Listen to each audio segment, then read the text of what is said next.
I added Formula 1 to the Olympics to see what country will come out on top. Will it be the favorites like Germany or the UK, or will underdogs like Canada and Monaco come out on top? Stay tuned to find out. My name is Chris, welcome back to CF Racing, and enjoy the video.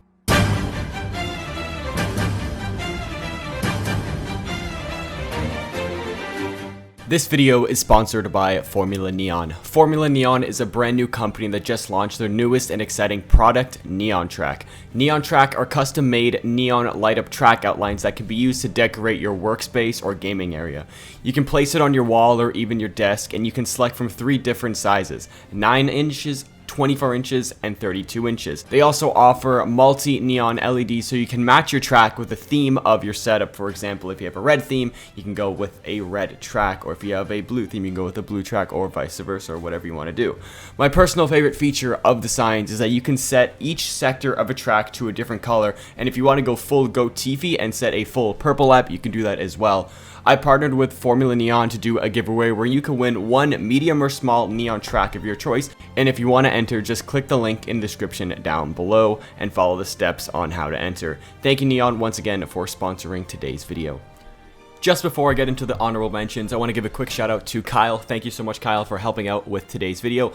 Also want to give a huge shout out to It's Funky for becoming the 2nd member on the channel. If you guys want to become a member, just hit the join button on my YouTube page. Also want to give 2 more quick shout outs to US Gamer, I think that's how you say it, or US3 Ramher. I don't even know how to say that person's name because there's numbers in it, but thank you for the super thanks, really appreciate it. And also a huge shout out to Formula Tiger for sending a super thanks in the most recent video. If you guys want to shout out like them, just all you gotta do is send a super thanks. It's very simple, but only if you can financially justify it. Also, I forgot to say, if you're new here, enjoy the content like this, hit that like button, subscribe, share with your friends, join the Discord.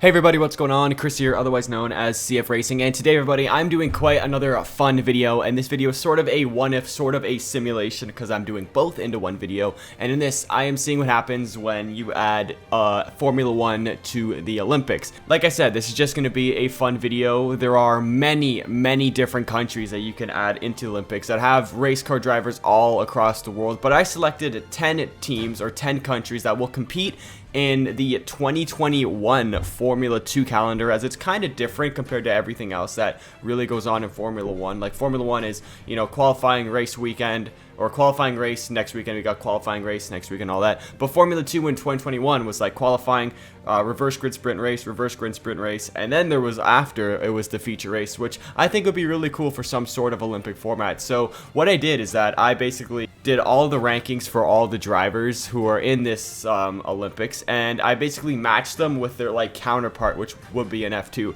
So for example, like Zhou Guanyu has the highest stats for a F2 driver, as he's an F1, so then he would go to Max Verstappen, who is in Netherlands, and just say Leclerc or George Russell, who have the 2nd highest stats, they would get like Oscar Piastri or Robert Schwartzman, and basically it goes all the way down until like Goat Tiffy gets like Alessio Deletta or something. So basically from there, I just simulated the rest of the season, got all the points. The points are actually going to be a little bit different. It's not going to be just straight up Formula 2 points. The way I'm going to be doing it is that gold is 3 points, like at the Olympics, you know, gold, silver, bronze. Gold is going to be 3 points, silver is 2 points, bronze is 1 point, and then I'm also going to be giving 1 point for a pole position and something like that. So now guys, let's take a look at the 10 teams who will be participating in this Olympic event. There are a few teams that were honorable mentions, like Brazil, USA, and a whole bunch of other countries like that, maybe even Denmark, that have a lot of Formula 1 talent and a lot of racing talent, but I can only choose 10, so here are the 10 that I really chose. The first team that has qualified for the F1 Olympics is going to be Australia, and they have a very stacked driver lineup. With leading the team, we have 8-time Formula 1 race winner Daniel Ricciardo, currently out of a seat at McLaren and heading into 2023, but he's going to be leading it all the way for Australia. And the driver 2 and the reserve driver can be mixed around as much as you want, but right now, driver 2, I have Will Power, who is an IndyCar champion. He is one of the best IndyCar drivers of all time, and the reserve driver is the one who's going to be replacing actually Daniel Ricciardo, probably has not announced yet, but Ricciardo at McLaren, and this is going to be Oscar Piastri as the reserve. You can literally switch any of these drivers around and the driver lineup will be fantastic anyway, so Australia looking very good for the Olympics. The next team is Belgium, and this could be a little bit of a surprise, but I don't know if any of you guys know this, but Lando Norris was actually born in Belgium, and in this sort of scenario, he did not make the UK team,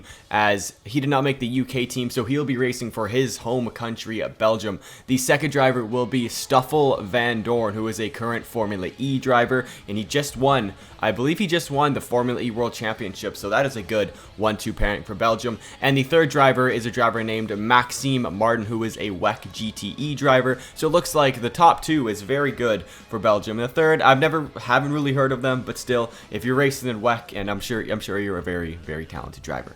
Next up, we have one of the most goated teams in Formula 1 history. This is the Team Canada driver lineup, with the lead driver obviously going to be Nicholas Latifi, as he is one of the most feared drivers on the grid. The second driver is another most feared driver on the grid. This is Lance Stroll. Looks like a great 1-2 combo for Team Canada. Looks like they're probably going to score a whopping 0 points. And the reserve driver is a young driver named Roman DeAngelis, who races for IMSA, and he's pretty talented as well, and maybe in the future he can get some of those starting roles, because we got Latifi and Stroll out there. It's not looking very good, guys. Next up, we have a very quiet but underrated team, and this is Finland, as the lead driver is Kimi Räikkönen, not Bottas. He is the second driver.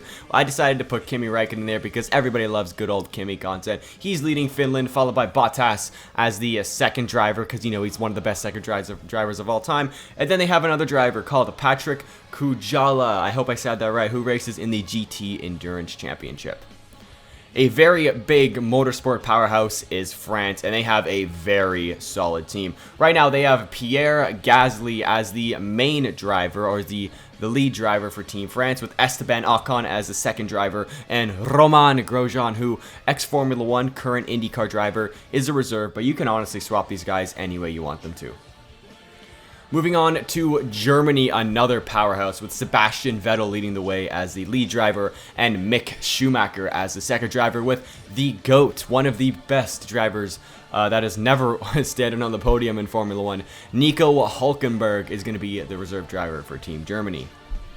Going down a little bit, we have one of the favorites to win the Olympics, and this is the Netherlands, with current Formula 1 champion and current Formula 1 championship leader Max Verstappen, with Nick de Vries reigning Formula E champion. We got both Formula champions on this team, so this team is going to be very solid. And then we have Gerdo Vendergaard, who is an IMSA driver, who is going to be the reserve. Moving on a little bit, we have quite an underrated team, but a team definitely not to be underlooked. We have Spain, and they have some talent, let me tell you. They got Fernando Alonso, who, you know, 2005, 2006 world champion. Carlos Sainz Jr., current Formula 1 race winner, current Ferrari driver. He's pretty solid. And then we have reigning IndyCar champion, Alexander Palau, who I believe is in some contract drama right now. One more team remains, and that team goes to the UK, and they ditched Lando Norris to stick with the Mercedes driver lineup of George Russell and Lewis Hamilton. Hamilton leading the way with George Russell as the second driver. And then they have Alexander Albon, who this spot would have gone to Norris, but he rejected it and went to Belgium to be their lead driver. And Alexander Albon has gone up and went on to Team UK to be the reserve. Now, guys, now that we have taken a look at all 10 teams, let's see what would happen in a full season of Formula 2. Let's see what will happen if F1 join the Olympics using the 2021 Formula 2 schedule. Who will come out on top? And there is one more team that I completely forgot to announce, and that is Monaco. Monaco is a racing home. They obviously host the Monaco Grand Prix, and I wanted to put Charles Leclerc in this video. So Charles Leclerc is leading the way for Monaco as their #1 driver, and the #2 is his brother Arthur Leclerc, with the GOAT, one of the greatest, most feared Formula 2 drivers of all time, Sean Gelael, is going to be the reserve. And now, guys, now that we have met all of the teams, all 10 of them, let's take a look at how they will perform after one full Formula 2 season, and I'll show you guys the final stats right now. At the end of the Olympics, here is what happened. To my surprise, Monaco ended up winning the most gold medals to take basically first place in Olympics based off of points. As I said before, gold medals count as 3, silver medals count as 2, bronze medals count as 1, and then I did throw pole positions into the mix as well. Monaco got 5 poles, all courtesy to Charles Leclerc.